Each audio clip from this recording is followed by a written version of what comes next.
हमारी hello everyone, मैं हूं अंकित व्यास और वेलकम है आपका KNIQ एकेडमी में। और हम पढ़ रहे थे, लास्ट क्लास तक साइंस को लेकर के डिस्कस कर रहे थे। आई होप आप सभी की पढ़ाई बहुत अच्छी चल रही होगी और आपकी तैयारी बहुत ही अच्छी तरीके से चल रही है। जहां कहीं पर भी आपको कोई भी प्रकार की दिक्कत आती है, वहां पर KNIQ एकेडमी आपके साथ में खड़ा है। तो लास्ट क्लास में हमने भौतिक और रासायनिक परिवर्तन, ऑक्सीकरण और अपचयन अभिक्रियाएं और उत्प्रेरक को लेकर के बात की थी। इसी के साथ हम आज एक नए टॉपिक के साथ आपके सामने प्रस्तुत हैं। पहले अपन बात कर लेते हैं कि हम सिलेबस में जो बात कर रहे थे उसमें कहां तक पहुंचे हैं। तो हम ये सिलेबस को देख लेते हैं। इसमें हमने देखा था कि भौतिक और रासायनिक परिवर्तन वाली जो बात थी, भौतिक और रासायनिक परिवर्तन में हम ये कंप्लीट कर चुके थे। उसके बाद ऑक्सीकरण और अपचयन वाली अभिक्रियाओं को भी कंप्लीट कर चुके थे। और फिर उसके बाद यहां पर ऑक्सीकरण, अपचयन और उत्प्रेरक। आज वाले टॉपिक में हमें लेना है धातु, अधातु और इनके प्रमुख यौगिक और सामान्य जीवन में प्रयुक्त कुछ महत्वपूर्ण यौगिक। आप यकीन मानिए, इससे बार बार बहुत ही अच्छे अच्छे टाइप के क्वेश्चंस हर एग्जाम में अप्रोक्सीमेटली पूछे जाते हैं। और मैं आपको एक सलाह दूंगा कि आप यदि ऑफलाइन भी अपने सेल्फ स्टडी कर रहे हैं तो आप प्रीवियस ईयर क्वेश्चन पेपर्स को जरूर लगाएं। प्रीवियस ईयर क्वेश्चन पेपर लगाने से आपको अपना एक सेल्फ एनालिसिस होगा और आप ये जान पाएंगे कि आपकी तैयारी किस स्तर की हो रही है। तो आइए हम बहुत जल्दी से फटाफट से देख लेते हैं कि धातु और अधातु क्या क्या होते हैं। उससे पहले हम बात करते हैं कि इस दुनिया जहान के जितने भी पदार्थ हैं, इस दुनिया जहान के जितने भी पदार्थ हैं, सब्सटेंस है या कहूं मैटर है। पदार्थ किसको कहते हैं, पहले इस बात को समझिए। ऐसी कोई वस्तु जिसका कोई द्रव्यमान होता है, जिसका कोई मास होता है, जिसके अंदर आप पृथ्वी को और उस सापेक्ष में कह सकते हैं कि भार होता है, और वो इस संसार के अंदर, इस ब्रह्मांड के अंदर जगह को घेरती है, तो वो एक पदार्थ कहलाती है। उदाहरण के लिए यदि मैं आपसे कहूं तो ये एक पानी की बोतल है। ये इस ब्रह्मांड के अंदर इतनी जगह को कवर कर रही है और इसी के साथ साथ ये, इसका एक कोई वजन है। दो शब्द आते हैं विज्ञान के अंदर। एक शब्द आता है भार, जिसको आप अंग्रेजी में वेट बोलते हैं, और एक शब्द आता है द्रव्यमान, द्रव्यमान जिसको आप मास बोलते हैं। कई बार कुछ अध्यापक इन दोनों को एक साथ ले लेते हैं, लेकिन ये दोनों बातें अलग अलग है।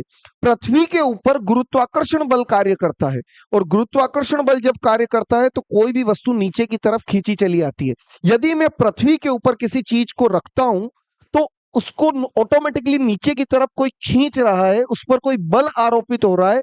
ऐसी अवस्था में उसका मूल वजन गुरुत्वाकर्षण के अधीन आएगा और वो चीज क्या होगी, भार होगी। लेकिन यदि मैं ब्रह्मांड के लेवल पर बात करता हूं, यूनिवर्स के लेवल पे बात करता हूं और किसी ऐसी जगह पे जाता हूं जहां किसी भी प्रकार का बल आरोपित नहीं हो रहा, और फिर उस वस्तु का यदि मैं वजन कैलकुलेट करता हूं तो वो जो मूल वजन उसका आएगा वो द्रव्यमान होगा। कई बार हम ये कहते हुए सुनते हैं कि यदि कोई व्यक्ति 60 केजी का है और वो यदि चंद्रमा पर चला जाता है तो उसका वजन जो होगा वो 10 केजी रह जाएगा। वो वजन नहीं, वो द्रव्यमान है। तो ये किसी भी पदार्थ की एक मूलभूत डेफिनेशन है।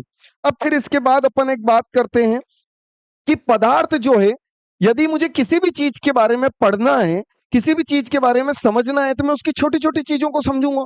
उदाहरण के लिए यदि हमें कोई कहानी पढ़नी है, कोई मूवी देखनी है, तो शुरू से लगा के अंत तक हम किसी भी चीज को पढ़ते हैं। इसी प्रकार से पदार्थ भी जो है वो छोटे छोटे कणों से मिलकर के बना होता है, और उस छोटे से कण को अपन बोलते हैं अणु, यानी कि मॉलिक्यूल। और अणु जिन छोटे छोटे कणों से मिलकर के बना होता है, उन कणों को अपन कहते हैं परमाणु, यानी कि एटम। मतलब इस दुनिया जहान का सबसे छोटा पार्टिकल, सबसे छोटा कण, जिसको और आगे नहीं तोड़ा जा सकता है, उसी को हम क्या कहते हैं, एटम, यानी कि परमाणु। ATOM, एटम, ये दो शब्दों से मिलकर के बना है। ग्रीक शब्द होता है, ए का मतलब नहीं और टॉम का मतलब आगे न काटे जाने सके योग्य। फिर आप में से कुछ विद्यार्थी कहेंगे नहीं सर, हम तो एटम को और भी आगे देख सकते हैं, उसके अंदर इलेक्ट्रॉन होता है, प्रोटॉन होता है, न्यूट्रॉन होता है। मैं ये कह रहा हूं कि एटम को और आगे तोड़ा नहीं जा सकता है। एटम के अंदर झांक के देखा तो जा सकता है ना कि इसके अंदर कौन कौन से पार्टिकल है।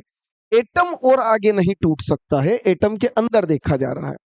अब यदि समान प्रकार के एटम कैसे पहचान करेंगे? प्रोटॉन की संख्या पर पहचान करेंगे, जिसके बारे में मैं आगे की और कक्षाओं में बात करता हूं। लेकिन यदि समान प्रकार के कण या समान प्रकार के एटम एक साथ मिल जाते हैं तो एक तत्व बनता है, और तत्व को हम कहते हैं एलिमेंट। तत्व को हम कहते हैं एलिमेंट। ऐसे अब तक की खोजों के मुताबिक, अब तक की जितनी डिस्कवरी हुई है उसके मुताबिक, आज दिन तक हमें 118 तत्व ज्ञात हैं। 118 मूल तत्व ज्ञात हैं। तो क्या हम यह कह सकते हैं कि ये पूरा ब्रह्मांड अभी तक हमारी जानकारी के अनुसार इन 118 बेसिक तत्वों से मिलकर के बना है? हम, आप और ये तमाम सारे पदार्थ और तमाम सारी दुनिया के अंदर जितने भी पदार्थ दिख रहे हैं वो 118 प्रकार के तत्वों से मिलकर के बना है।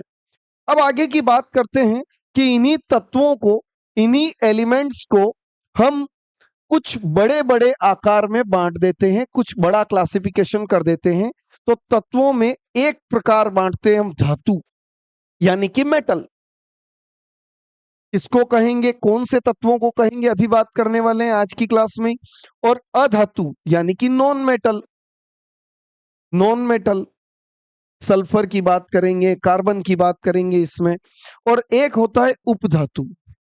अब बात इस प्रश्न पर खड़ी होती है कि सर किसको धातु कहेंगे, किसको अधातु कहेंगे और किसको उपधातु कहेंगे? What is the difference between metal, non metal and semi metal और मेटलॉइड्स? इसी बात को जानने के लिए हम आज की क्लास में आगे की बात देख रहे हैं। और इसके अंदर अपन बात करेंगे कि सबसे पहले धातु, अधातु और क्या इनसे किस प्रकार के यौगिक बनते हैं।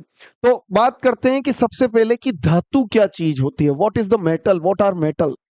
ऐसे तत्व जो ऊष्मा और विद्युत के सुचालक होते हैं उन्हें मेटल कहते हैं, ऐसा कहते हैं। मतलब ये तत्वों के क्लासिफिकेशन से ये डेफिनेशन आई। लेकिन पहले मैं आपको धातु के कुछ गुण बताऊं, उससे पहले मैं कुछ धातुओं से आपका परिचय करवाना चाहूंगा। जैसे लोहा एक धातु होती है, जिसको Fe के सिंबॉलिक रिप्रेजेंटेशन में लिखते हैं, संकेत के रूप में लिखते हैं।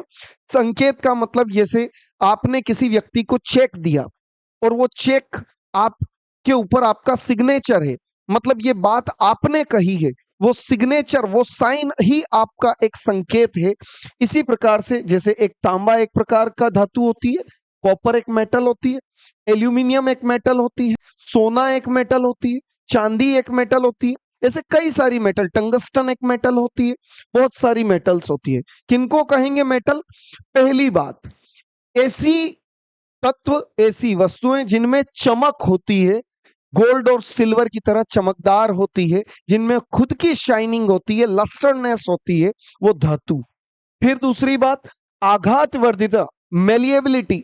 आघात वर्धिता का मतलब होता है कि यदि किसी मेटल या तत्व को यदि हम हथौड़े से पीटें और वो एक पतली चादर का रूप ले ले तो उसे आघात वर्धिता कहते हैं। एल्यूमिनियम फॉइल और गोल्ड लीफ। और मेरा यकीन है आप में से जितने लोग ये वीडियो देख रहे हैं, सुन रहे हैं, समझ रहे हैं, आपने इस आघात वर्धिता का उपयोग करके उस मेटल को खाया है। और इसका सबसे बेस्ट एग्जांपल है सिल्वर मेटल। सबने खाई होगी काजू कतली, सिल्वर मेटल। और काजू कतली के ऊपर जो वर्क आता है वो चांदी को पीट करके बिल्कुल पतला, एकदम पेपर से भी पतला बना दिया जाता है, और उसी को अपन बोलते हैं चांदी का वर्क। और वो चांदी का वर्क खाने में उपयोग होता है। ऐसी कई सारी धातुएं अपन मिनरल्स के फॉर्म में या अप्रत्यक्ष या प्रत्यक्ष रूप से हम उनको ग्रहण करते हैं। ऐसे ही चांदी की आघात वर्धिता। एल्यूमिनियम फॉइल का भी आपने घरों के अंदर उपयोग किया है। जब मम्मी लोग, दीदी लोग हमारा टिफिन पैक करते हैं तो वो चपाती गर्म रहे कुछ देर तक, इसलिए वो एल्यूमिनियम फॉइल के अंदर हम उपयोग लेते हैं। गोल्ड फॉइल के तो और भी उपयोग है, हालांकि गोल्ड महंगा है, लेकिन कुछ शहरों के अंदर ऐसा देखने को मिलता है कि वहां पर पान के ऊपर सोने का वर्क चढ़ाया जाता है और उसको भी खाया जाता है। यह आघात वर्धिता का उपयोग है। एक होती है तन्यता, डक्टिलिटी। किसी तत्व को खींच करके लंबा वायर बना दिया जाए तो उसको कहते हैं तन्यता। उदाहरण के लिए, सोने को 1 ग्राम सोने से कई लंबा, किलोमीटर लंबा वायर अपन निर्माण कर सकते हैं। आप में से बहुत सारे लोग भली भांति जानते होंगे 10 ग्राम सोने से बहुत अच्छी मोटी गोल्ड की चेन बनाई जाती है।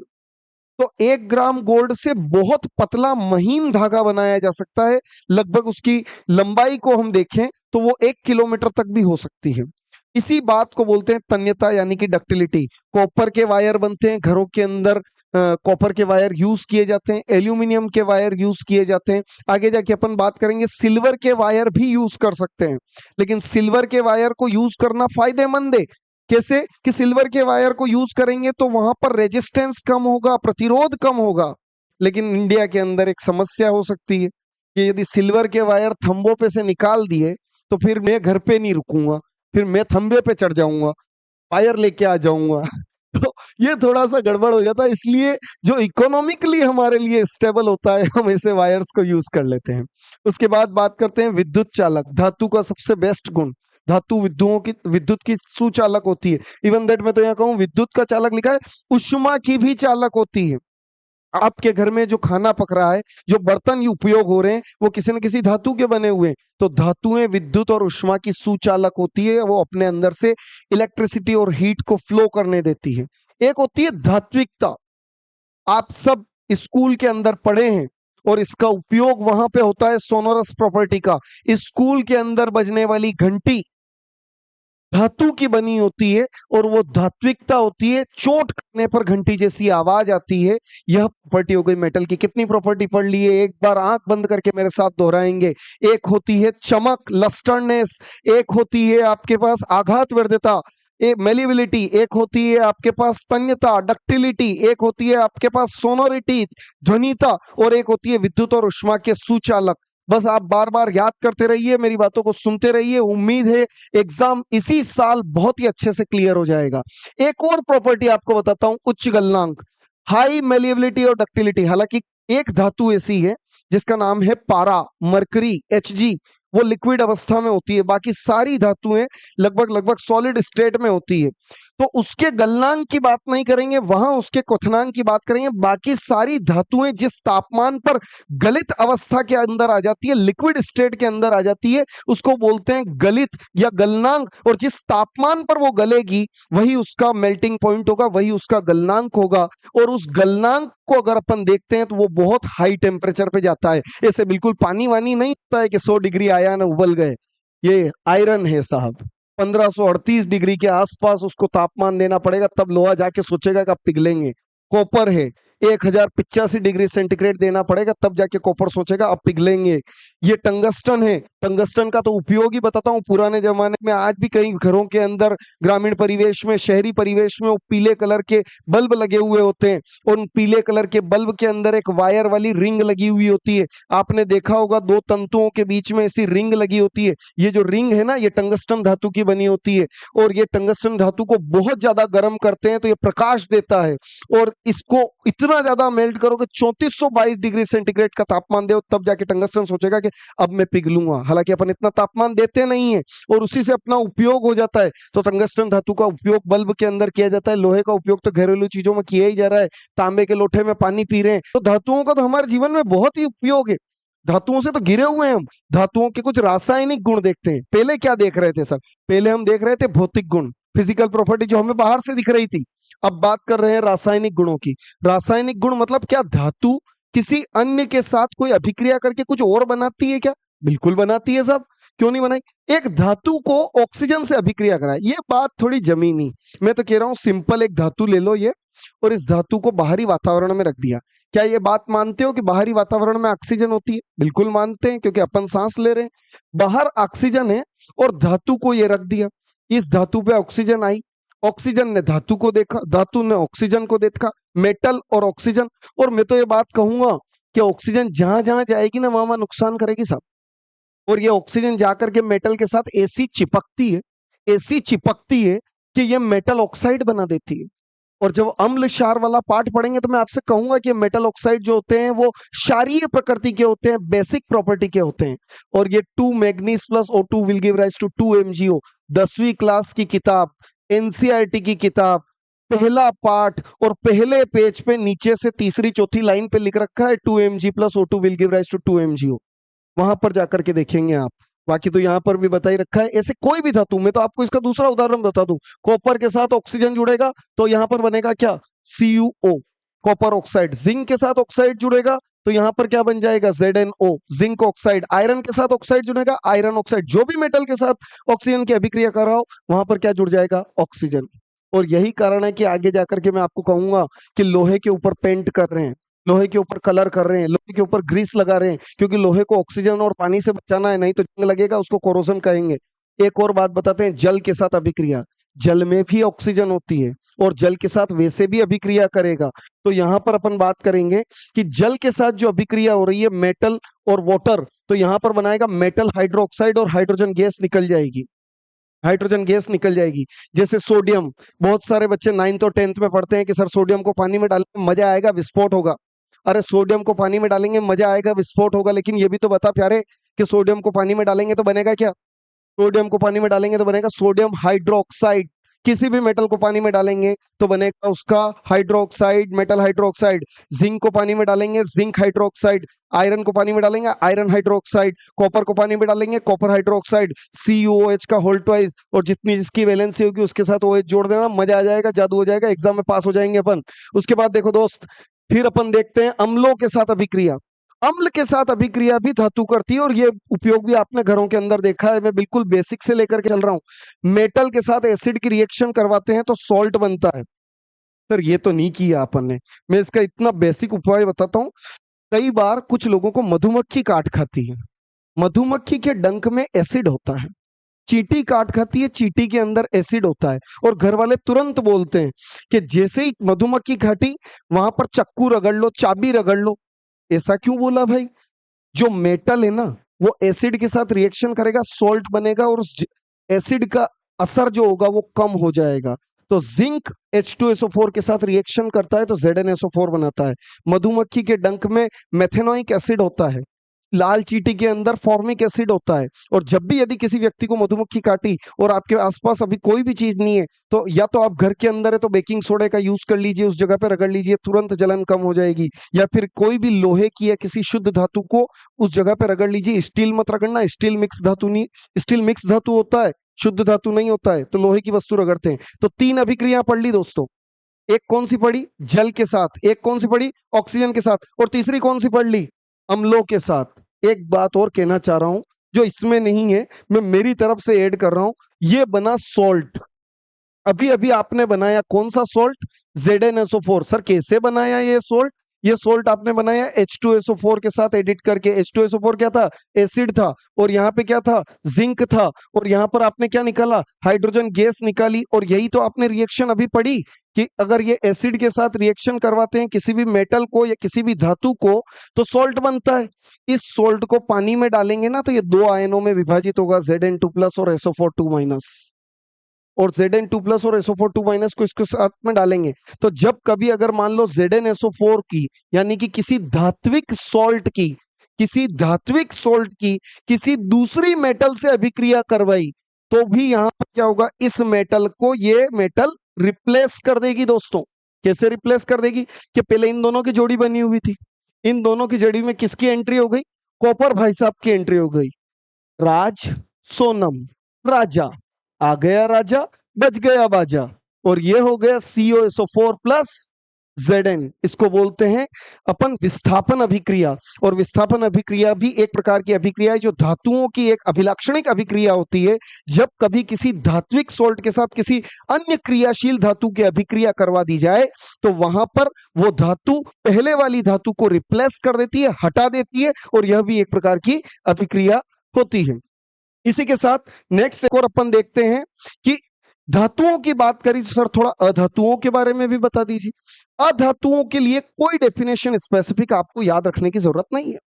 जो धातु है और उसके लूण धातु जैसे नहीं दिख रहे हैं वो सब क्या हो जाएगा, अधातु। मतलब धातुओं के विपरीत गुण देख लीजिए आप, तो बार बार फिर के चमक नहीं होती है, आघात वर्धिता नहीं होती है, और उसके अंदर तन्यता नहीं होती है, ये तमाम प्रकार की बातें चमकहीन होती है। हालांकि इनके कुछ अपवाद भी हैं, आजकल अधातुओं में भी बहुत सारी चमकदार हो जाती है, लेकिन कुछ बेसिक कैरेक्टरिस्टिक्स उसके अंदर फॉलो होने चाहिए। जैसे एक अपवाद मैंने धातु के अंदर बताया था, पारा मरकरी, ऐसे ही इधर यहाँ होता है एक अपवाद हो जाता है इसमें, ग्रेफाइट। ग्रेफाइट कार्बन का एक अपर रूप होता है और ग्रेफाइट के अंदर चमक होती है, कार्बन का एक अपर रूप होता है। ग्रेफाइट को कहाँ देखा है आपने? पेंसिल के अंदर जो वो नुक्का आता है ना, वो अंदर का मटेरियल, लकड़ी के अंदर वाली जो लीड आती है वो ग्रेफाइट की बनी होती है और वो चमकदार होता है। वो धातुओं में अधातु होता है, लेकिन फिर भी वो विद्युत का चालक करता है और विद्युत का कुछ चालक होता है। लेकिन इसका एक अपवाद आपको बताया, ग्रेफाइट ब्रिटल, भंगुर प्रकृति के होते हैं, मतलब आसानी से चटक जाते हैं। इसका उपयोग देखिए आप, जो सॉलिड नमक होता है ना, बिल्कुल भाटे जैसा नमक, उसको आप ऐसे डालो नीचे पत्थर की तरफ फेंको, वो एकदम चूरा चूरा हो जाएगा, उसको ऐसे दबाओगे चूरा चूरा हो जाए। लेकिन अधातुओं के अंदर, ये धातुओं के अंदर ऐसा नहीं होगा कि आपने एकदम बिल्कुल सोने को दबाया, सोना चूरा चूरा पाउडर पाउडर हो गया, वैसे नहीं हो। वो पीट के मार खा के चपटा हो जाएगा। और जो ताने सहता है, जो चपटा हो जाता है, दुनिया में मांग उसी की होती है। आप देख लीजिए कि धातुओं की मांग कितनी और अधातुओं की मांग कितनी है। तार और चादर नहीं बनती है, हालांकि इसका भी अपवाद है। अपवाद साइंस के अंदर आएंगे ही आएंगे। नायलॉन का धागा बनता है, और नायलॉन क्या होता है? एक प्रकार की अधातु होता है। लेकिन धातुओं के तार जो है वो तन्यता की प्रॉपर्टी पर डिपेंड करते हैं। वहां यहां पर जो प्रॉपर्टी आती है उसको अपन बोलते हैं पॉलीमर वाली प्रॉपर्टी। एक और बात देखते हैं, धातु और अधातुओं के बीच में तुलना। इसका एक ट्रिक वीडियो भी लेकर के आऊंगा मैं आपके साथ कि मेटल्स और नॉन मेटल के बीच में क्या क्या डिफरेंस होता है। इसको एक ट्रिक के माध्यम से भी कर लेंगे। लेकिन देखिए, ट्रिकें के ऊपर चलना मैं थोड़ा कम प्रिफर करता हूं, क्योंकि फिर ट्रिकों को अलग याद रखो, डेटा को अलग याद रखो, और फिर इतनी सारी ट्रिकें हो जाती है, इतना सारा एग्जाम के अंदर नॉलेज हो जाता है, प्रेशर में रहते हैं, और ऐसे समय पे हमें ट्रिक भी याद नहीं आती, असली चीज भी याद नहीं आ जाती, और बेचारा छोरा गोते खा जाता है। गोते नहीं खाने। चमकदार, चमकहीन, उष्मा के अच्छे चालक, उष्मा के कुचालक। तार बनाए जा सकते हैं, तार नहीं बनते हैं। चादर बनाई जा सकती है, चादर नहीं बनती है। ये धात्विक ध्वनिक होता है और ये अध्वनिक होता है। ढेंटणेन हो गया।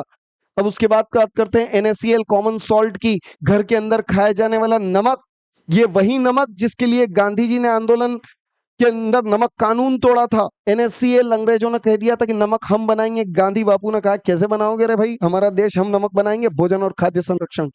कैल्शियम ऑक्साइड, क्विक लाइम बोलते हैं इसको, बोलते हैं चूना। खड़ी गांव के अंदर जो दीवारों को रंगने के लिए काम में आता है, और बहुत सारे बाबूजी जो करते हैं वो चूना। चूना कैल्शियम का स्रोत होता है, और देख लो आप इसके सूत्र में कैल्शियम आ रहा है CaO, और यही कैल्शियम हमारी बॉडी में हड्डियों की मजबूती के लिए आवश्यक होता है। इसलिए आयुर्वेद के अंदर यह कहा जाता है कि गेहूं के दाने के बराबर या गेहूं के दाने से भी आधा चूना हमारे शरीर में जाता है तो हमारे शरीर के लिए लाभदायक होता है। चूने का निर्माण कहाँ होता है? तो जब इस दुनिया में पोर्टलैंड सीमेंट नहीं आई थी, उस जमाने में पहले चूने की दीवारें बना करती थी। और वास्तविक रूप में देखा जाए तो चूने का भी जो मेन सोर्स होता है, सीमेंट का भी जो मेन सोर्स होता है, जो सीमेंट के अंदर बेसिक एलिमेंट होता है, वो क्विक लाइम होता है, चूना होता है। फिर एक और बात देखते हैं अपन, क्विक लाइम, कैल्शियम हाइड्रोक्साइड, ये कैसे बना होगा? ये भाई साहब को देखो, कैल्शियम ऑक्साइड और इसके साथ डाल दिया पानी, तो यहां पर क्या हुआ? CaOH का होल ट्वाइस। ये था बुझा हुआ चूना, और ये हो गया बिना बुझा चूना, और ये हो गया बुझ गया, पानी डाल दिया बुझ गया, तो इसको कहते हैं बुझा हुआ चूना। स्लैग्ड लाइम बोलते हैं, सफेदी करने में काम आता है, दीवारों को रंगने में काम आता है, पुट्टी जिसको बोलते हैं उसमें काम आता है। और बाहरी कार्बन डाइऑक्साइड से जब ये अभिक्रिया करता है तो कैल्शियम कार्बोनेट बन जाता है। 2-3 दिनों के बाद ये पक्का हो जाता है, और वापिस इससे ये भी बना सकते हैं। ये केमिस्ट्री का जादू है कि एक कंपाउंड से दूसरा कंपाउंड, दूसरे से तीसरा, और तीसरे से फिर पहला। कॉपर सल्फेट, ब्लू विट्रॉइल, फफूंद नाशक प्रयोगशाला के अंदर काम में लेता है। ब्राउन ब्राउन कलर के, ब्लू कलर, सॉरी ब्राउन नहीं, ब्लू कलर के दाने होते हैं, और फफूंद नाशक के अंदर उपयोग लिया जाता है। आप थोड़ा सा दिमाग लगा के सोचिए कि कॉपर सल्फेट बना कैसे होगा। अभी अभी मैंने एक रिएक्शन बनाई थी कि एसिड के साथ रिएक्शन करवाते हैं तो उस कॉपर का क्या, उस मेटल का क्या बनता है? सॉल्ट बनता है। क्या कॉपर मेटल को H2SO4 के साथ जोड़ा होगा तो नहीं बन गया होगा कॉपर सल्फेट? बिल्कुल बना होगा, और उसी कॉपर सल्फेट का ये उपयोग चल रहा है। एक और देखिए, उसी सिलेबस के अंदर धातु और अधातुओं के साथ में लिखा हुआ है कि हमारे दैनिक जीवन में आने वाले जो कुछ कंपाउंड है उनके भी कुछ उपयोग। हालांकि ये जो डेटा है ये मैंने ऑफिशियल बुक के अंदर से लिया है, मूल किताबों के अंदर से लिया है। तो एक आता है बेकिंग सोडा, हम सभी के घरों के अंदर होता है। आपने इडली खाई होगी, आपने सांभर खाया होगा, और इडली के अंदर, सांभर के अंदर, इनो के अंदर मूल रूप से क्या चीज पाई जाती है? बेकिंग सोडा, जिसको सोडियम हाइड्रोजन कार्बोनेट बोलते हैं। इसका एक और नाम होता है सोडियम बाइकार्बोनेट। अभी एक आगे और आपको आएगा इसमें कि सोडियम कार्बोनेट होता है उसको सरफ बोलते हैं, और सोडियम बाइकार्बोनेट होता है उसको अपन ये बेकिंग सोडा बोलते हैं, जो कि किचन के अंदर काम में आता है। तो इसके अंदर अपन देखें कहाँ कहाँ उपयोग होता है? केक और ब्रेड बनाने में। जब इडली के अंदर, खम्मण के अंदर अपन इस चीज को डालते हैं तो उसके अंदर से CO2 गैस निकलती है, और CO2 गैस किसी एक जगह से नहीं निकलती है, पूरे के पूरे उस डोंग में से निकलती है, पूरे के पूरे उस लोहे में से निकलती है, इसलिए उसके अंदर होल हो जाते हैं और फिर बाद में वो आपको स्पंजी दिखता है। केक के अंदर भी यही प्रोसेस होती है। फिर बेकिंग पाउडर बनाते हैं इससे, एंटा एसिड के रूप में। पेट में जलन हो रही है, गुड़गुड़ हो रहा है, मन नहीं लग रहा, अच्छा नहीं लग रहा, बेकिंग सोडे को लेके पी लो। और इनो इसी का एग्जाम्पल है, वो 6 सेकेंड में काम तमाम। फायर एक्सटिंग्विशर, आग आग लग जाती है तो उसमें भी क्या है? CO2 गैस निकलेगी, इसकी रिएक्शन करवाएंगे अपन। और CO2 गैस किस में काम आती है? आग बुझाने में काम आती है। सूत्र NaHCO3। NaHCO3 किसका? ये बेकिंग सोडा का फॉर्मूला है। इसकी रिएक्शन किसके साथ करवाई? HCl के साथ करवाई। और मूल रूप से देखा जाए तो ये रिएक्शन हमारे पेट में चलती है। हमारे पेट में HCl होता है, और ये जो HCl होता है इसके साथ आपने NaHCO3 खा लिया तो आपके पेट में क्या बन जाएगा? NaCl, और NaCl के साथ H2O और CO2, और पेट की जलन क्या हो जाएगी? कम हो जाएगी। इस प्रकार की तमाम चीजें हैं। और मैं तो ये कहता हूँ विज्ञान विषय इतना रुचिकर विषय है कि हमें अपने बारे में, अपने वातावरण के बारे में बहुत कुछ जानने को मिलता है कि प्रकृति ने कितना जोरदार सिस्टम बनाया है, जहां कहीं भी एक प्रकार की माइनर गड़बड़ी भी हम नहीं देख सकते हैं। आप प्रकृति के साथ, या मैं, या हम में से कुछ लोग प्रकृति के साथ छेड़छाड़ कर सकते हैं, लेकिन प्रकृति हमें नुकसान नहीं पहुंचाती है। वॉशिंग सोडा की बात करते हैं अपन। वॉशिंग सोडा का सूत्र क्या होता है यहाँ पर? Na2CO3। अब एक बहुत बड़ा कंफ्यूजन आता है, Na2CO3.10H2। इसका जो नाम है और बेकिंग सोडा का जो नाम है उसमें लेकर के एग्जाम में कई बार कंफ्यूज होता है। इसका नाम है सोडियम कार्बोनेट डेकाहाइड्रेटेड, यानी कि 10 नंबर ऑफ मॉलिक्यूल्स इसको बोलते हैं। लेकिन ये सोडियम कार्बोनेट है, और वो क्या था? NaHCO3। इसको बोलते हैं सोडियम बाइकार्बोनेट, इसको बोलते हैं बेकिंग सोडा। याद रखिए दोस्तों, बाई कहां होती है? बाई कहां होती है? किचन में होती है बाई। बाई मतलब हमारी माता, हमारी बहन। हम सब राजस्थानी भाषा के अंदर माता और बहनों को बाई बोलते हैं। अभी किसी को मत बोल देना, किसी को बाई बोलोगे लफड़ा पड़ जाएगा। तो बेकिंग सोडा बाई, मतलब बेकिंग सोडा जो होता है उसके अंदर क्या आएगा? बाई। और बाकी किसके अंदर आएगा? ये। उपयोग क्या होता है इसका? कपड़े धोने में सरफ बनता है इसका, पानी की कठोरता दूर करने में ग्लास, सोप, पेपर और इंडस्ट्री के अंदर इसका उपयोग होता है। उसके बाद एक बात देखते हैं, ब्लीचिंग पाउडर। कपड़ों के अंदर से रंग उड़ाने में ब्लीचिंग पाउडर का उपयोग होता है। और यहाँ पर पानी को कीटाणु रहित करना होता है। कपड़ा उद्योग और कागज उद्योग के अंदर काम होता है। क्लीन एंड ऑल जर्म्स याद करने की भी टेक्निक आपके लिए लेके आया हूं। एक और होता है प्लास्टर ऑफ पेरिस और जिप्सम। अपने घरों के अंदर प्लास्टर ऑफ पेरिस को की POP लगाते हैं, प्लास्टर ऑफ पेरिस की मूर्तियां बनती हैं, स्टेच्यू बनते हैं। तो प्लास्टर ऑफ पेरिस का फॉर्मूला होता है CaSO4.12H2O। और यहां पर जिप्सम के अंदर क्या होगा? CaSO4.2H2O। एक बार एक आदमी ने कुछ किया, पुलिस उसको पकड़ के ले गई, और पुलिस ने कहा कि अब इसको सजा देनी पड़ेगी। जज साहब ने सजा सुनाई कि साहब इसने कम पाप किया, इसने ज्यादा पाप किया। ज्यादा पाप किया, 2 गिलास पानी पी लिया इसने, किसी का हक मार के 2 गिलास पानी पी लिया। 2 गिलास पानी पी लिया तो जीप के पीछे बांध के दौड़ाओ इसको। इसने आधा गिलास ही पिया जज साहब, इसको थोड़ी कम सजा दो। तो इसको केवल क्या कर दो? POP की मूर्ति में चुनवा दो। इसको 2 गिलास तो जिप्सम, उसने आधा गिलास तो POP। यही है सूत्र। इसके बाद अपन बात करते हैं, इसका एक फटाफट से रिवीजन कर लेते हैं। आपको एग्जाम में मूल रूप से जो प्रीवियस ईयर एग्जाम्स के क्वेश्चन से रिलेटेड मैं अपना स्वयं का अनुभव बता रहा हूं कि यहां पर आपको सूत्र से संबंधित ही प्रश्न पूछे जाएंगे, और सूत्रों से संबंधित प्रश्न में कुछ मैं आपको PPT प्रोवाइड करवा दूंगा ऐप के माध्यम से। यदि आप यूट्यूब पर भी देख रहे हैं तो बिल्कुल आपका KNIQ एकेडमी में स्वागत है। आप आइए, बहुत ही कम प्राइस में आप हमारा कोर्स परचेस कर सकते हैं। NaCl, NaCO3, Na2 H2CO3 तो 10H2O, कैल्शियम ऑक्सीक्लोराइड, यानी कि ये इनके केमिकल नेम दिए हुए हैं और यहाँ पर इनके सामान्य नाम दिए हुए हैं, ब्लीचिंग पाउडर और इनका क्या क्या उपयोग होता है। आप एक बार इसको पढ़ें और मैं कुछ समय के लिए स्क्रीन से अलग हो रहा हूं ताकि आप इसका स्क्रीनशॉट लें और आप खुद से नोट्स बनाएं और उन्हीं नोट्स के अंदर कोई नई जानकारी मिले तो उनको ऐड करते रहिए और पढ़ते रहिए, सीखते रहिए, सिखाते रहिए। और इसी के साथ हम नेक्स्ट टॉपिक वापस आपसे बहुत जल्द मिलेंगे। तब तक के लिए जय हिंद।